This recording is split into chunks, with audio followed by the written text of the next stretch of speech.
কাজে যদি জড়িত থাকতাম তাহলে তো আর থাকতাম না বাংলাদেশে, অনেক আগেই পালিয়ে যেতাম, তাই না? কেউ ক্রাইম করে কোনো সময় নিজের এলাকায় থাকে না, থাকে। তাই সালমান শাহর হত্যার বিচার হোক, সুষ্ঠুভাবে হোক, সুষ্ঠু সমাধান হোক, সুষ্ঠু জাতি জানুক কীভাবে সালমানের প্রবলেম হয়েছে, কীভাবে সালমানের অ্যাক্সিডেন্ট হয়েছে, তাই না?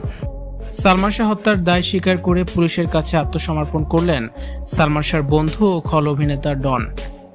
ঢাকায় চলচ্চিত্রের অমর নায়ক সালমান শাহ ক্যারিয়ারের তুঙ্গে থাকা অবস্থায় 1996 সালের 6 সেপ্টেম্বর তিনি রহস্যজনকভাবে মৃত্যুবরণ করেন। লাশ উদ্ধারের পর ধারণা করা হয় তিনি আত্মহত্যা করেছেন, কিন্তু পরিবারের দাবি তাকে খুন করা হয়েছে। দর্শকপ্রিয় নায়ক সালমান শাহর মৃত্যু নিয়ে দীর্ঘ 29 বছরের তদন্তের পর নতুন করে হত্যা মামলার দায়ের করা হয়েছে। গত 21 অক্টোবর রমনা থানায় দায়ের হওয়া এই মামলায় 11 জনকে আসামি করা হয়েছে।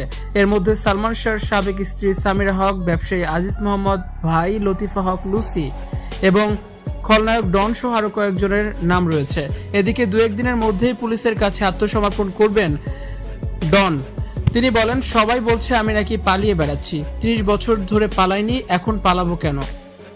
30 বছরে পালাইনি, এখন পালাবো কেন? আমি বাসাতেই আছি, ভাবছি 2-1 দিনের মধ্যেই পুলিশের কাছে আত্মসমর্পণ করব, কারণ 30 বছর ধরে যন্ত্রণা ভোগ করছি। এর একটা সুরাহা হওয়া দরকার। তিনি আরো বলেন যে চলচ্চিত্র ভালোবেসে ঘর ছেড়েছি, অভিনয়ের ভালো সুযোগ পাওয়ার আশায় হার্টথ্রব সালমান শাহর সঙ্গে জুটি গড়েছিলাম। মা বউয়ের ভালোবাসা থেকে বঞ্চিত মানুষটির সুখ দুঃখের সাথী হয়েছি, তাকে আনন্দে রাখার চেষ্টা করেছি, কিন্তু সালমানকে ভালোবেসে আমার ক্যারিয়ারের 12টা বেজেছে, আজও ঘুরে দাঁড়াতে পারিনি। সালমানকে ভালোবেসেছি বলেই জীবনের প্রচণ্ড ঝড় মেনে নিয়েছি। এই অভিনেতা আরো বলেন, সালমানকে ভালোবাসার যন্ত্রণা আর সইতে পারছি না। আমিও তো মানুষ, আমারও তো বাঁচতে ইচ্ছে করে। সালমানকে ভালোবেসে অনেকেই আত্মহত্যা করেছে, আমি করিনি। এটাই কি আমার অপরাধ? আমি আত্মহত্যা করলেই কি সবাই খুশি হতো? উপরে একজন আছেন, তিনি সব দেখেন। একদিন সত্য প্রকাশ হবেই, তবে আমি সেদিন দেখে যেতে পারবো কিনা জানি না।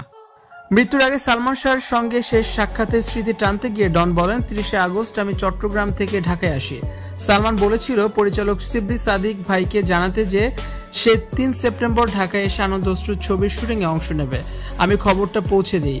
দুদিনের ফাঁকে ভাবলাম বগুড়ায় ঘুরে আসি, কিন্তু বাস ধর্মঘটের কারণে ঢাকায় ফিরতে পারিনি। এরপর 6 সেপ্টেম্বর ঝড়ের মতো খবর, সালমান শাহ আর নেই।